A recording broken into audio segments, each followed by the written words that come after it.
அப்புறம் என்ன, மைக்கை பிடிச்சாச்சு, வெடியை கொளுத்தி போட்டுருவோமா?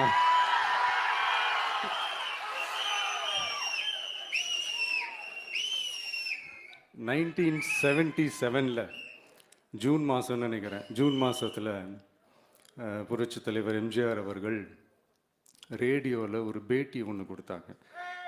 அதில் பேசும்போது சொன்னாங்க, பேரறிஞர் அண்ணா அவர்கள் இருந்த இடத்தில் இப்படிப்பட்டவர்களும் அமர்கின்ற ஒரு நிலைமை ஏற்பட்டுச்சேன்னு எண்ணி எண்ணி கண்ணீர் வடித்தேன்.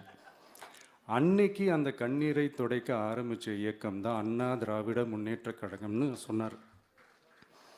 அதே மாதிரி 2017க்கு அப்புறம் 2021க்கு அப்புறம் தமிழ்நாட்டுடைய நிலைமையை பற்றி யோசித்து பார்த்த நம்ம தமிழக மக்கள் காமராஜர் அவர்கள் இருந்த இடத்தில், அண்ணா அவர்கள் இருந்த இடத்தில், எம்ஜிஆர் அவர்கள் இருந்த இடத்தில் இப்படிப்பட்டவர்களும் அமர்கின்ற ஒரு நிலைமை ஏற்பட்டுருச்சேன்னு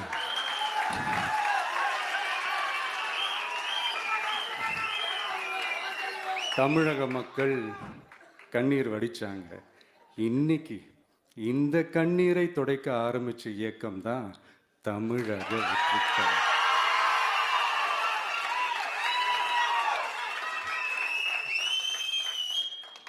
இப்படியெல்லாம் நம்ம பேசுறதுனால கண்டிப்பாக சில பேர் கொந்தளிப்பாங்க. அது பதிலாக நம்ம கவலைப்படக்கூடாது. ஏன்னா கொந்தளிக்கிறது தான் அவங்களுக்கு வேலையே. புரிஞ்சுங்களா அவங்களுக்கு?